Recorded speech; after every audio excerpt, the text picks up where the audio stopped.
Hey there! Welcome into the studio. Thanks for joining us. Today we are going to be working on, well, you could call them a variety of things. We're going to call them utensil holders. Originally we started making them here as like wine chillers. So it's just a container, you can put a chilled bottle of wine in there, white wine or whatever.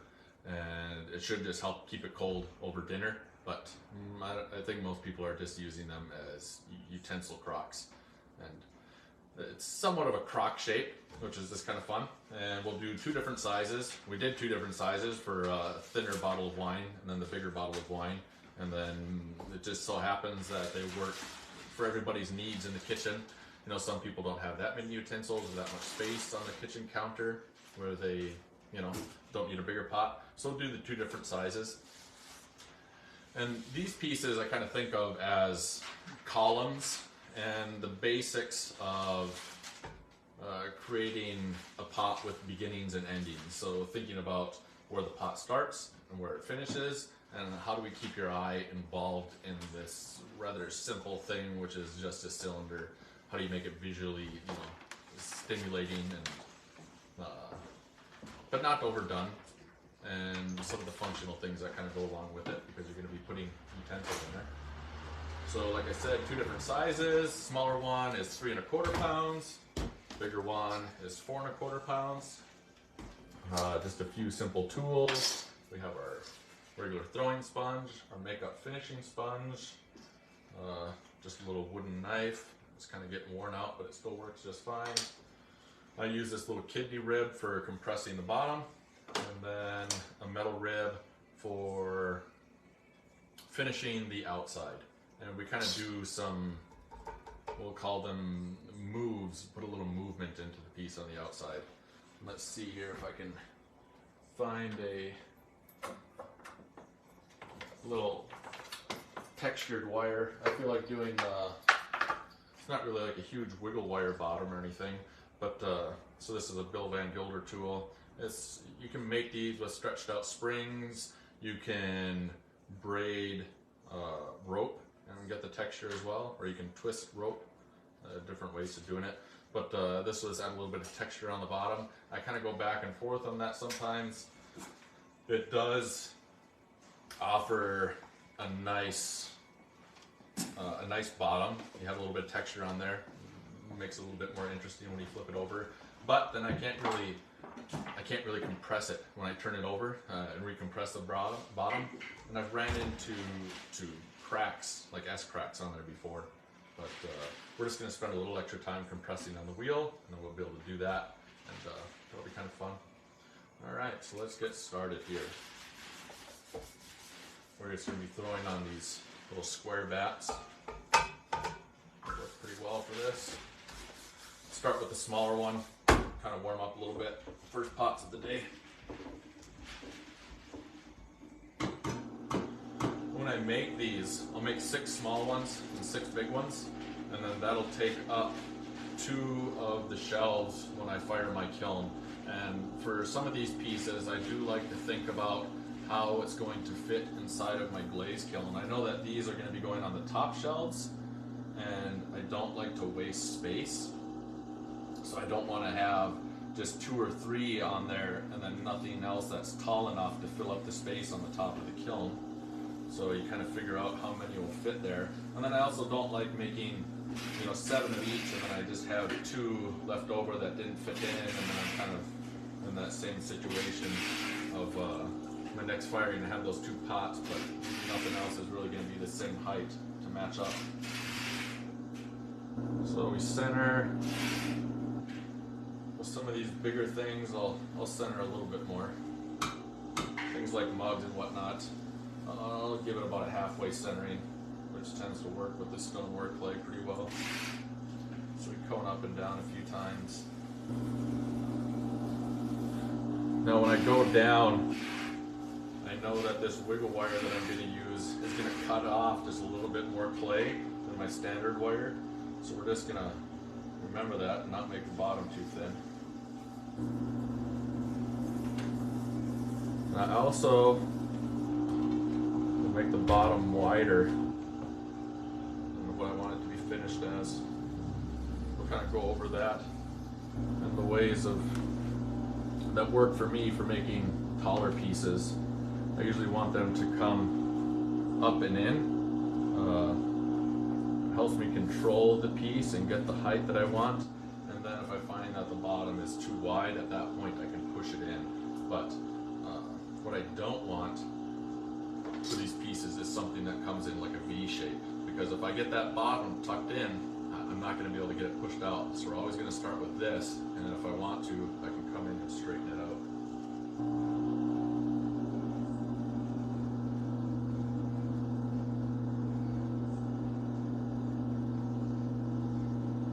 When we're making these, we need to make sure that the rim is very sturdy.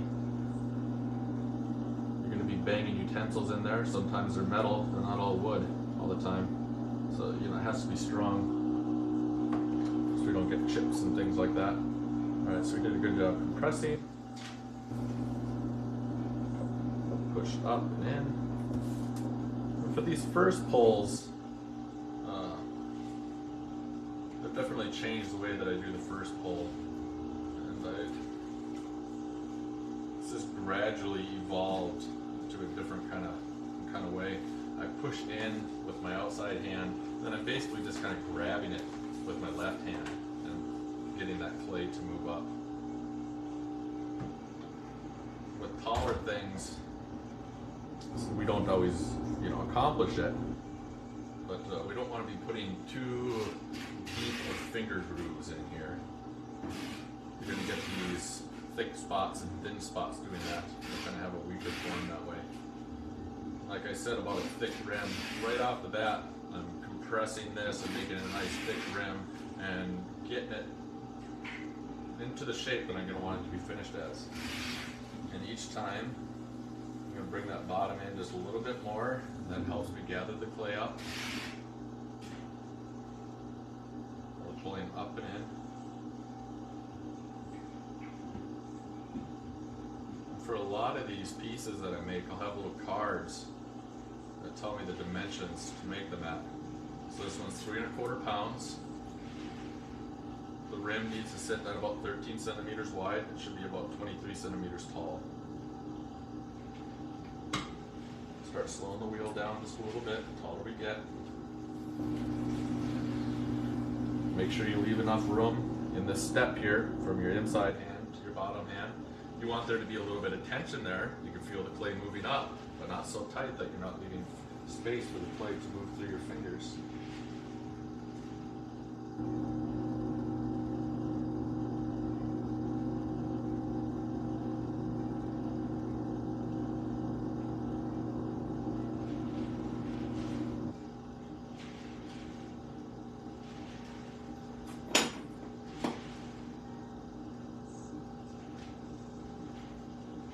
I forgot, I got this goofy ruler here, and it's hard to get at the bottom to see how many centimeters there are because there's this big gap here. So we'll just assume that it's about 1.5 centimeters difference there.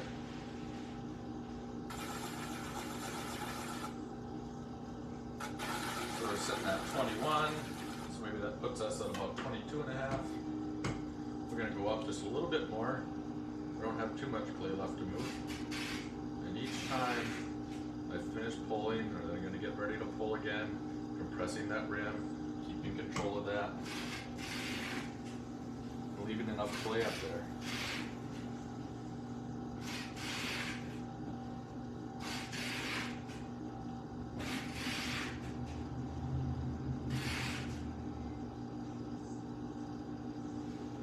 As I go through these last pulls, you can see the shape. It's going to be a little bit closer to where I want to finish it as. Alright. So for these guys, they have really big rims. I'll kind of measure right in the middle. We're sitting at 13, so that's good. And 22 high on the ruler, so that's actually about 23.5. We're going to put a little shape in here. That'll probably drop it another centimeter. It'll be alright. With these, I like to have a little bit of an uplifting look to it. So I want the bottom to be a little bit wider than the top when it's all finished. I kind of think of these as like a column in a house or architectural. They're going to seem weak and off balance if this bottom sits in too far. So we're just going to have it kind of growing almost like a little bit of a tree.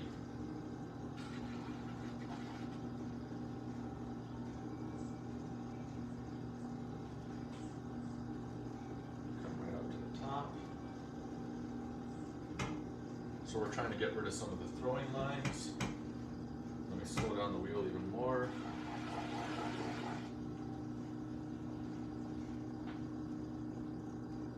Just add a little movement in here. I don't necessarily like to get it all done in one go so that it's really obvious spirals in there. Sometimes I'll just take a little swipe here and there. Start in the middle. Finishing sponge. So I like a nice broad, strong rim on here, but I don't want the edges to be too sharp. So kind of round out some of those edges. And you know, this is kind of a time that we get to play around with different rim designs. Lots of different things you can do here. Now we're going to create our bevel and a little bit of a foot ring here. So I'm just going to push in just a little bit. And an undercut. Adds a little shadow under there. Visually lifts the piece up. Doesn't make it look like it's connected to your cabinet, your countertop. And also I'll just kind of draw a little line in there. So hopefully some of these details are keeping your eyes within the piece and not wandering off. So that if this just comes into a thin point, you're going to start strong here, your eyes start, and then they just move up and out of the piece. And so we're trying to contain our eyes and give ourselves a little bit more interest and keep you looking at it a little bit longer. And at about 3/4 or 2/3 of the way up, I do some sort of little mark there. So that's just kind of a fun, it kind of goes up and down, rocking motion a little bit when I did it. Hopefully that complements what I did for the texture on the outside with it moving up. And then also what this is doing is it's creating a height here. So I'm going to put little decorative handles on the piece just for fun. It kind of looks like little arms when I put them on there. But if I have this line here, I know that they'll be at the same height. And then if I add them when they're on the bat, I can use these edges on here so that they're directly across from each other and then up there. So it's a design element, and then it also helps me keep the handles at the same height. We'll come in and smooth out any rough edges. And you can see I kind of did the same style of line down here for my foot. We're trying to tie in some of these elements together. And then if you're smart and you take the time, you'll take your sponge and clean your bat off. So it takes, I don't know how long that was, 1/1000, 2/1000, about 2 seconds or so. If you clean your bat off right now, get most of it off. If you wait and it's dried onto there, it's going to take much longer. And it's just more of a pain to clean it up. All right, so now we have our wiggle wire. And so what this does is it just basically makes a bunch of tiny grooves into there. Now you can do different patterns. If I go back and forth while pulling it through, it'll make a squiggly pattern. If I keep the piece moving and I run it through and put it through, it kind of makes like a seashell pattern. If I wiggle it back and forth while it's moving, it creates a different kind of pattern on there. So there's all sorts of different things you can do. And then also it's going to make a difference if it's really sharp when you go back and forth, or if you try to do smooth, little ones, long ones.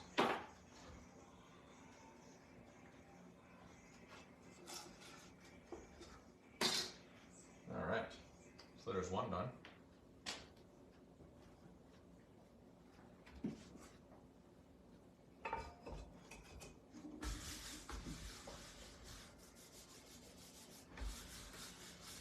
not too much water on here, otherwise it'll slip and slide off. Alright, so we're just gonna kind of try to knock a few more up here.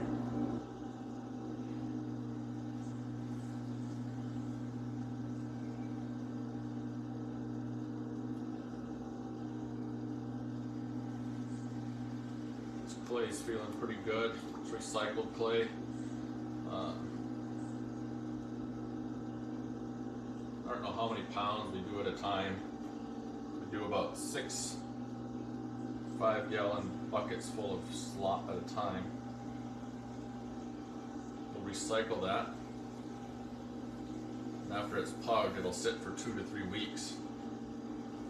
And it'll start to get a little bit more plastic at that time. If we just use it right away, it's not going to want to stretch very far. We'll call that being short, not very plastic. But if we give time, from my understanding, for the bacteria to redevelop in the clay, it'll make a more plastic clay body, much more pleasant to work with. So if you're recycling clay, you find that it's very short, tearing at you, you can't belly it out the way you want, let it sit for a couple more weeks and come back to it. Hopefully it won't be banging your head against the wall with it.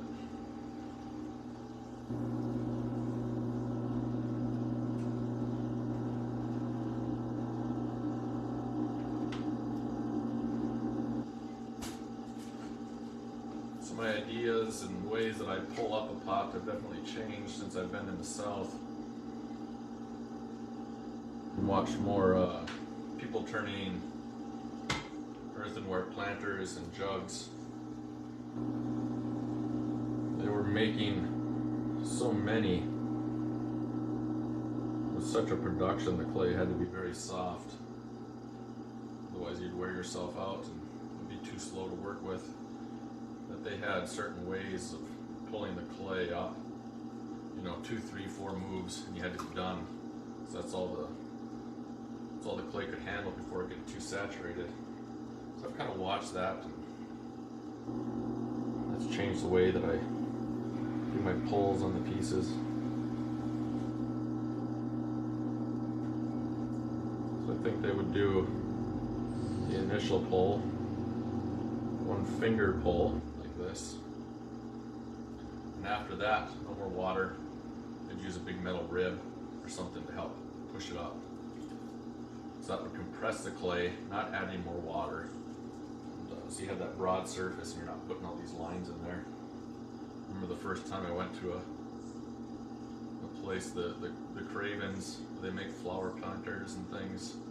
I tried to work with their clay. It was so soft, and I tried to do what I was used to. It did not work at all. So you look at some of those pieces and they seem crude. It takes quite a talent to be able to do it.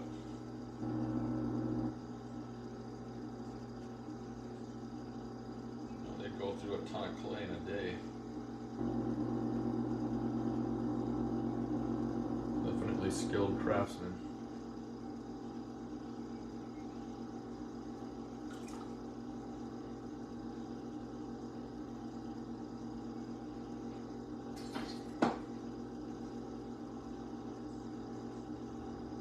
Sometimes you'd think, well, I make a different type of pot, not much to learn from that type of work, but if you open yourself up to it, there's definitely something to learn there. Alright, so we got about our height here, up the right height.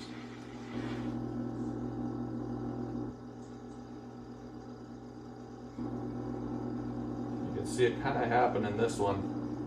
It's really easy in these forms when you're bringing your hands up. So I'm pushing, you know, my rib against my hand on the inside, and things are a little bit stronger down here. So you're using that pressure here. If you continue to use that same amount of pressure with your inside hand right here, it's going to start bellying out. And you kind of get this little wonky shape going through there. That doesn't look very intentional. Sometimes it's hard to get that middle back in where the piece looks like it's growing. I like these pieces to look strong, like a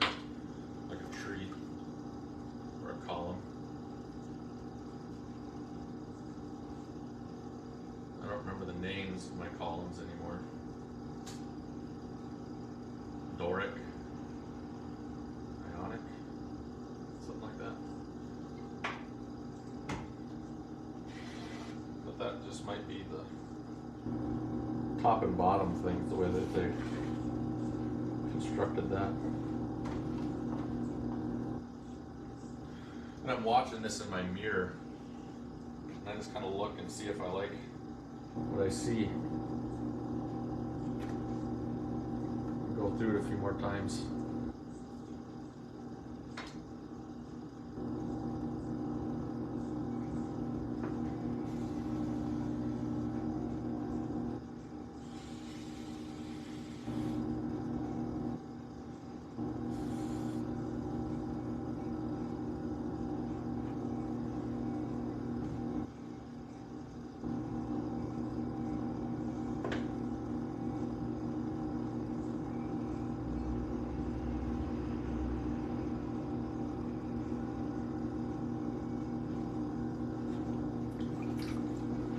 Sure to get any slip or anything off the inside.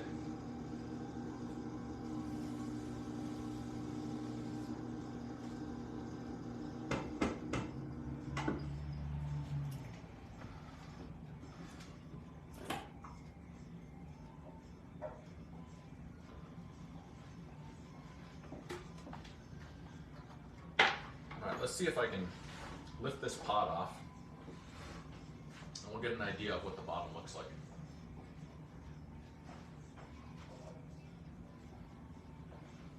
I don't know if we're going to be able to see that or not. Has that decoration on there. We'll put it on a new bat. That piece will still be okay. But you can see it makes this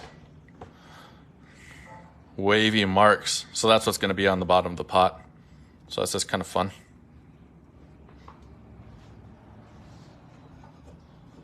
Reuse that. Here's the one that we just lifted off. And you kind of get some of these hand marks and whatnot on there. Hopefully it's somewhat complementary to the marks that I made on there. And the piece will still be a keeper. And they're about the same height. Not too bad. All right, we'll make the bigger one here. This one's definitely more of a challenge. One of the main things I want to avoid on this one is having it get a rounded belly in there. Now I could make a form where that's what I'm trying to do. But that's not what I'm trying to do. So if it does happen a little bit, it doesn't look very intentional. All it looks like was I didn't control it.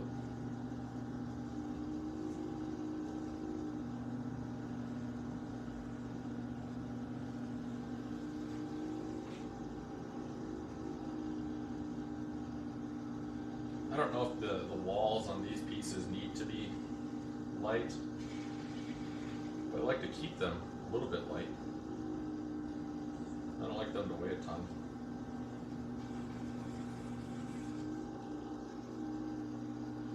When I'm bringing this, I'm opening this up. I'm trying to make sure that I'm not trapping water under the clay here. I'm pushing down right here and kind of keeping my thumb pushed onto here, so I'm sliding the bottom out. I'm not folding this over and trapping water in there.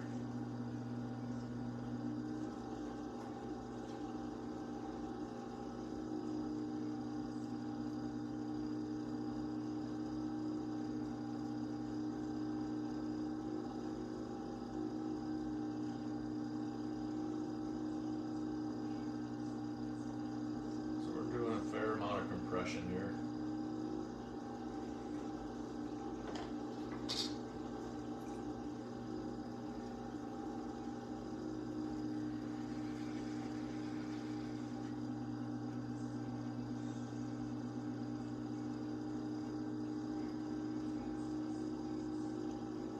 Up and in. It's hard to get the height on these pots if it comes out like this, because then each sequential pull just gives you more diameter rather than more height. really trying to fight against the centrifugal force of the wheel here. And as we get taller, usually slow the wheel down.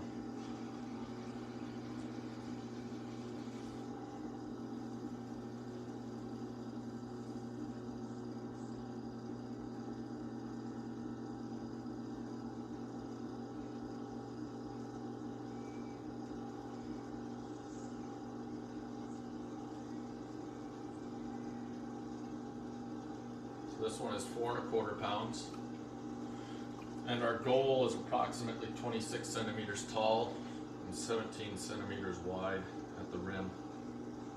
So that's the goal. We'll see if we accomplish it or not. No big deal. These will still function just fine if we don't hit those marks.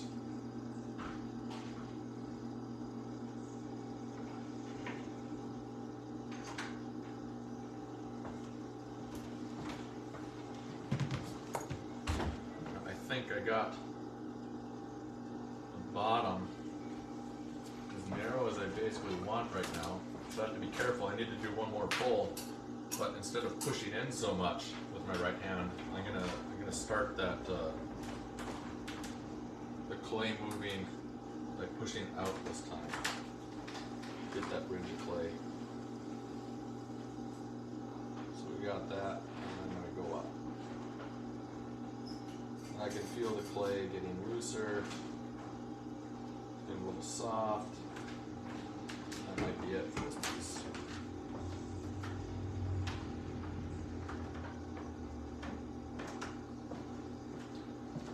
Take our rib here, try to strengthen it up. But you can see what I was saying about the finger grooves in there. Creating little weak spots.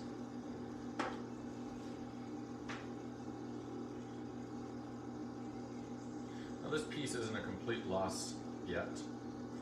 It might be in the end. That's just fine. Like I said, I try to keep these things pretty thin. They're not always, the first one's not always successful. I tend to learn a little something after the first time.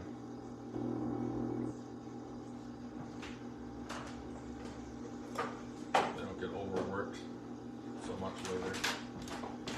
Let's see what we have here. So about 15 centimeters wide right now. Very carefully, I'm just going to try to stretch that top out.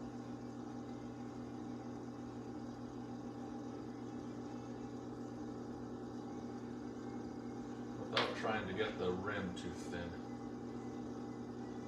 That should be a little bit closer.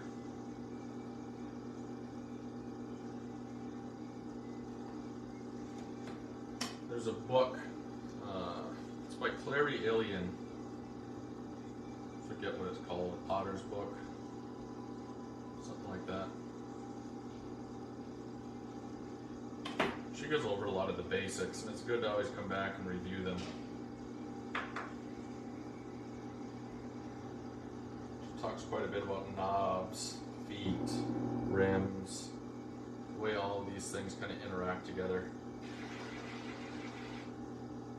Maybe I'm thinking a Potter's book is just the Bernard Leach book. I believe that she may have studied with Bernard Leach. But anyways, that's always a good read to come back and review. Alright, how high did we get? So we got our 26 centimeters tall. We got our 17 wide. Alright, so that one did make it after all.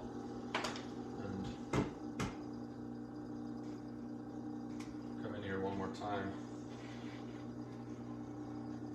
very slowly pushing in with the rib. Now on this time I didn't push out with my hand on the inside at all, knowing that this is very thin and kind of weak at the moment. Any pressure on the inside is going to make this belly out a little bit, so we're going to have it come straight up, an awkward bulge, and then kind of come back in here, and that's not what we're going for.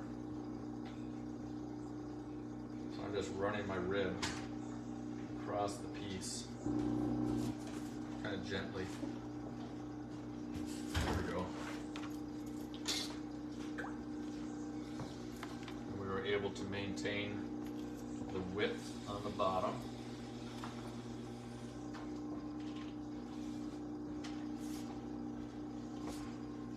Put our lines here. And you could stop with just a solid line, just like that. That can look nice. So sometimes if I just want that solid line down there, and one reason why I kind of make these faux feet, visually they're strong, but also sometimes I use glazes that are a little bit runny, and with something this tall, there's a lot more room for this glaze to move down and run off the pot. So hopefully that'll stop it if I wax up to this whole thing. That'll keep the glaze from running off the pot. Alright, so now if I do that solid line there, I can do a wavy line here. Hopefully it complements the form. But I can also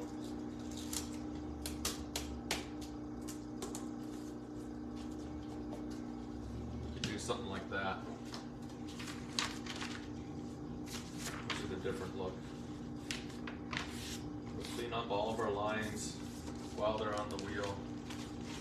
It's much more simple to do it while the pot is spinning on here. And we don't want to make more work for ourselves later. So every time we handle the pot, it's nice to keep it as clean and fresh and close to being finished as possible. Alright, so this one,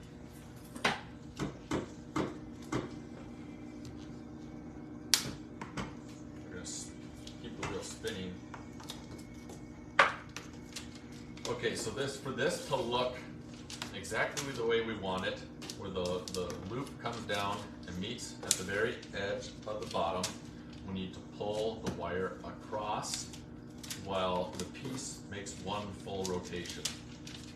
Now that's very tricky, and if you think about it and really try to do it and move your hand across, thinking about the whole speed and rotation thing, it rarely works. You just come in and do it. Kind of use your best feeling with it.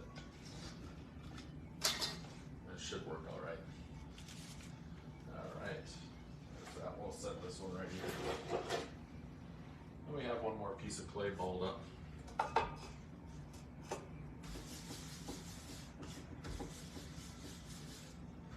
You know what? I think we'll skip making another pot on this one. Maybe just look at, I didn't plan on this, but maybe we'll just kind of look at the different marks you can make with your wiggle wire under the pot, your different decorations on the bottom of your piece.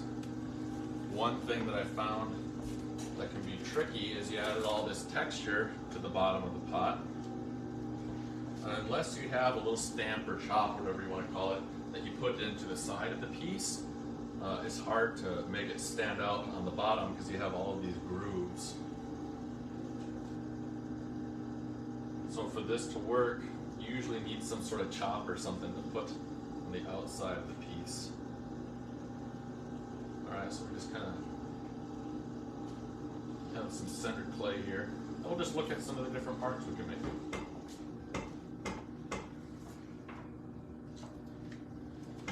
So with that spinning, we just pull through. We'll look at that does. Alright, so kind of the seashell pattern there. And if the pot makes more than one rotation while it's going across, this middle part goes up higher and higher, and everything overlaps a little bit more. But if we get it perfectly, this will be right down here. Now, if you have a mug, if you do this on the bottom of the mug, one thing to think about, which is kind of nice, is if the bottom attachment point of the handle on the side of your pot matches up with that. You know, it's kind of thinking things through all the way to form.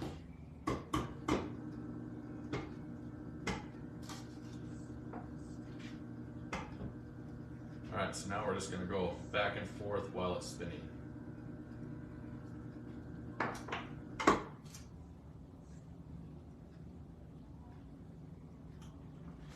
I kind of stabbed it a little bit, but I don't know, are those little hearts? I'm not sure.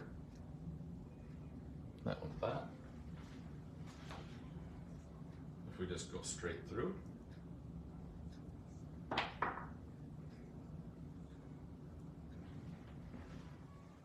You just have something that goes across.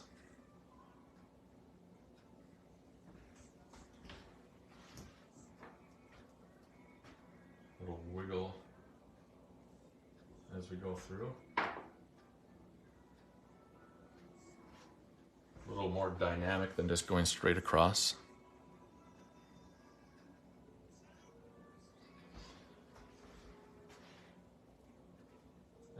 And this wire specifically that I got from Bill Van Gilder's website, he sells his tools. These grooves don't cut too deep, which is nice. You're not taking a bunch of clay off the bottom when you're doing it. And they're nicely rounded, so none of these grooves on the pot will be too sharp, and they're easily sanded when the pot is finished, so that you're not getting sharp edges that will scratch up your counter. And then you can do a variety of little things. You know, twist it back and forth.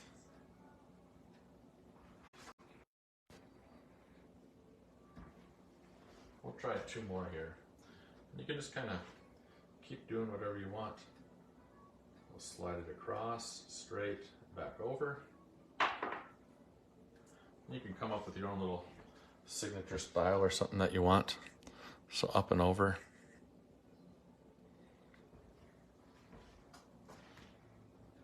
And we'll get it spinning once more. Instead of many things, I don't know what'll happen. So wheel is spinning, we're gonna come across, not straight, but at an angle through it here. Don't know if that'll do anything at all. But it's only one way to find out. Slightly different design as it goes through. In my opinion, I either like that one. So back to this design. I don't know, I've always been a fan of that. Or just the one like I did first. Just going through back and forth. It's quick. It's relatively neat, and just adds a lot of movement to the piece. So that's it for today. Those are the wine chillers, and yeah, hopefully you learned a few things, and you can go home and make yourself some utensil crocks. Take care.